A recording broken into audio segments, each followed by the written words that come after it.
Hello and welcome to QuickTipsTo. Today I'm going to show you how to undo saved cropped pictures using Google Photos on Android 12 or 13 phones.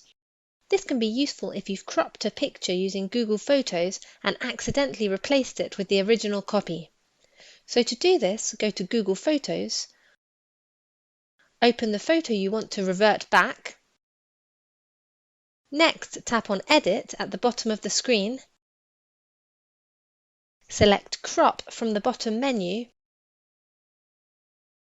then tap on Reset. As you can see, my picture has been reverted back to its original version. Now tap Save, and save again.